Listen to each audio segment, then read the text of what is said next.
ಕುಲದ ಕುಲ ತಿಲಕ ಶ್ರೀ ಗುರು ಇಮ್ಮಡಿ ಸಿದ್ಧರಾಮೇಶ್ವರ.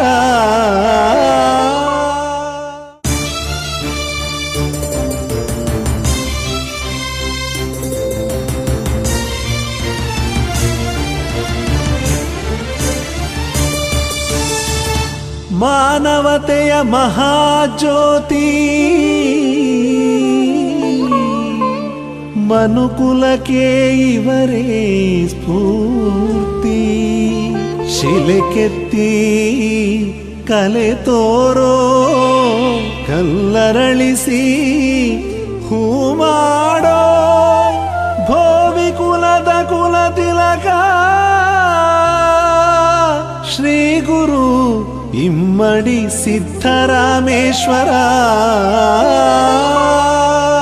ಭೋವಿ ಜನಾಂಗದ ದಾರಿ ದೀಪ ಸೂರ್ಯನ ಕಾಂತಿಯ ಇವರ ಸ್ವರೂಪ.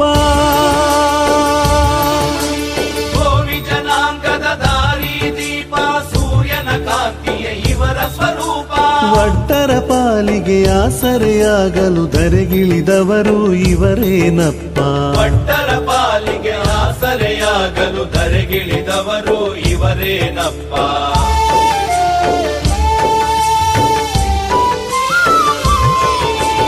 ಇಮ್ಮಡಿ ಸಿದ್ಧರಾಮೇಶ್ವರರ ದರ್ಶನ ಪಡೆದರೆ ಸಾಕು, ಬಾಳಲಿ ನಮ್ಮ ಬದುಕಲಿ. ಇಮ್ಮಡಿ ಸಿದ್ಧರಾಮೇಶ್ವರರ ದರ್ಶನ ಪಡೆದರೆ ಸಾಕು, ಬಾಳಲಿ. ಬೊಗಸೆ ನೀರು ಕೂಡ ಕಡಲು, ಗರಿಕೆ ದಳವು ಕೂಡ ಗಂಧದ ಮರವು. ಬೊಗಸೆ ನೀರು ಕೂಡ ಕಡಲು, ಗರಿಗೆ ದಳವು ಕೂಡ ಗಂಧದ ಮರವು. ಭೋವಿ ಜನಾಂಗದ ದಾರಿ ದೀಪ ಸೂರ್ಯನ ಕಾಂತಿಯ ಇವರ ಸ್ವರೂಪ. ದಾರಿ ದೀಪ ಸೂರ್ಯನ ಕಾಂತಿಯ ಇವರ ಸ್ವರೂಪ. ಭೋವಿ ಸಮುದಾಯದ ಸರ್ವಾಂಗೀಣ ಅಭಿವೃದ್ಧಿಯ ವಿಚಾರದಲ್ಲಿ ಭೋವಿ ಗುರುಪೀಠವು ಅಳಿಲು ಸೇವೆಯನ್ನು ಮಾಡಿಕೊಂಡು ನಿರಂತರವಾಗಿ ಬರ್ತಾ ಇದೆ. ನಮ್ಮ ಹಿರಿಯ ಗುರುಗಳು ಹಾಕಿಕೊಟ್ಟಂತಹ ಧಾರ್ಮಿಕತೆಯ ತಳಹದಿಯಲ್ಲಿ ಸಮುದಾಯವನ್ನು ಸಂಸ್ಕಾರದೊಂದಿಗೆ ಸಂಘಟಿಸುವ ಪ್ರಯತ್ನವನ್ನು ಕಳೆದ 2.5 ದಶಕಗಳಿಂದ ಮಾಡಿಕೊಂಡು ಬರಲಾಗುತ್ತಿದೆ. ಈ ಹಿನ್ನೆಲೆಯಲ್ಲಿ ಸಮುದಾಯವನ್ನು ಶೈಕ್ಷಣಿಕವಾಗಿ ಜಾಗೃತಿ ಮಾಡುವ ಉದ್ದೇಶದಿಂದ ಶಿಕ್ಷಣ ಸಂಸ್ಥೆಗಳನ್ನು ಪ್ರಾರಂಭ ಮಾಡಿ, ವಿದ್ಯಾರ್ಥಿ ನಿಲಯಗಳನ್ನು ಪ್ರಾರಂಭ ಮಾಡಿ, ಪ್ರತಿಭಾ ಪುರಸ್ಕಾರ ಸಭೆ ಸಮಾರಂಭಗಳನ್ನು ಏರ್ಪಡಿಸಿ ಸಾಧ್ಯವಾದ ಮಟ್ಟಿಗೆ ಮಕ್ಕಳನ್ನು ಅತ್ಯುತ್ತಮ ವಿದ್ಯಾವಂತರು ಶಿಕ್ಷಣವಂತರು ಮಾಡಲಿಕ್ಕೆ ಭೋವಿ ಗುರುಪೀಠ ಸೇವೆಯನ್ನು ಮಾಡ್ತಾ ಇರುವಂತಹದ್ದು. ಇದರೊಂದಿಗೆ ಸಮುದಾಯವನ್ನು ಪ್ರಜ್ಞಾವಂತ ಸಮುದಾಯವನ್ನಾಗಿ ಮಾಡಲಿಕ್ಕೆ ಮೂಢನಂಬಿಕೆ ಕಂದಾಚಾರದಿಂದ ಹೊರಬರುವಂತಹ ಹಿನ್ನೆಲೆಯಲ್ಲಿ ಸಿದ್ದರಾಮೇಶ್ವರರು ಹಾಕೊಟ್ಟಂತಹ ವಚನ ಧರ್ಮವನ್ನು, ಸಿದ್ದರಾಮೇಶ್ವರರು ರಚಿಸಿರುವಂತಹ ವಚನಗಳನ್ನು ಜನಗಳಿಗೆ ಅರ್ಥೈಸುವ ಪ್ರಯತ್ನದಲ್ಲಿ ವೈಜ್ಞಾನಿಕ ಧರ್ಮದ ಅನುಯಾಯಿಗಳಾಗುವ ಹಾಗೆ ಸೇವೆಯನ್ನು, ಜಾಗೃತಿಯನ್ನು ಭೋವಿ ಗುರುಪೀಠ ನಿರಂತರವಾಗಿ ಮಾಡಿಕೊಂಡು ಬರ್ತಾ ಇರುವಂತಹದ್ದು. ಹಾಗೂ ಯುವಕರನ್ನು ಪ್ರಜ್ಞಾವಂತರಾಗಿಸಲಿಕ್ಕೆ ಕಾಲಕಾಲಕ್ಕೆ ಕಾರ್ಯಾಗಾರಗಳನ್ನು ಮಾಡಿ ಸಮುದಾಯದ ಭೂತ ಭವಿಷ್ಯತ್ ವರ್ತಮಾನಗಳ ಕಾಲದ ವಿಚಾರಗಳನ್ನು ಅರಿವು ಮೂಡಿಸುವಂತಹ ಒಂದು ಸೇವೆಯನ್ನು ಮಾಡಿಕೊಂಡು ಬರ್ತಾ ಇರುವಂತಹದ್ದು.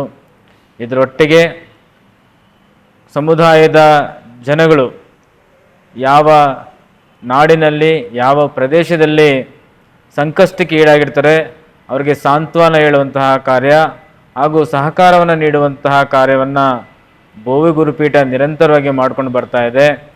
ಭೋವಿ ಗುರುಪೀಠ ಅಂತಂದರೆ ಸಮಾಜಮುಖಿ ಸೇವೆಗಳಿಗೆ, ಜನಮುಖಿ ಸೇವೆಗಳಿಗೆ ಸದಾಕಾಲ ಪಣತೊಟ್ಟು ಕಾರ್ಯಪ್ರವೃತ್ತವಾಗಿ ನಿಂತಿರುತ್ತೆ.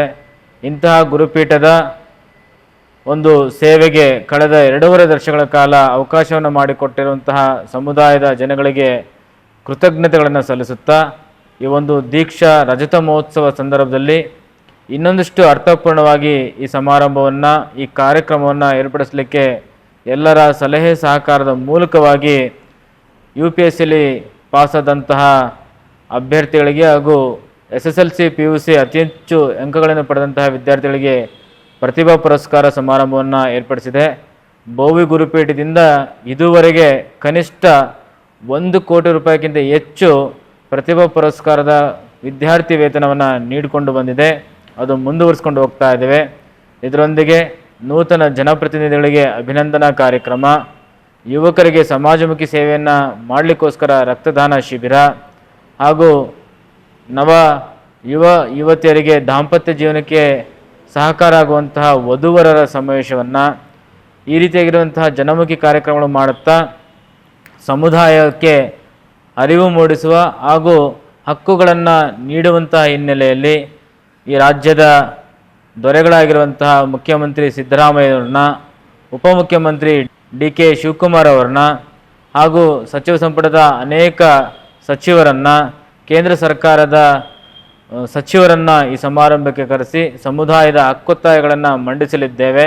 ಈ ಸಮಾರಂಭದ ಸಂಪೂರ್ಣ ಅಧ್ಯಕ್ಷತೆಯನ್ನು ಶಿವರಾಜ್ ತಂಗಡಗಿ ಸಚಿವರು ವಹಿಸ್ಕೊಳ್ತಾ ಇದ್ದಾರೆ. ದೀಕ್ಷಾ ರಜತ ಮಹೋತ್ಸವದ ಸಮಿತಿಯ ಅಧ್ಯಕ್ಷರಾಗಿ ಅರವಿಂದ್ ಲಿಂಬಾಳಿ ಅವರು ಸೇವೆಯನ್ನು ಮಾಡ್ತಾ ಇದ್ದಾರೆ. ಈ ಸಮಾರಂಭದ ಉತ್ಸವ ಸಮಿತಿ ಕಾರ್ಯದರ್ಶಿಯಾಗಿ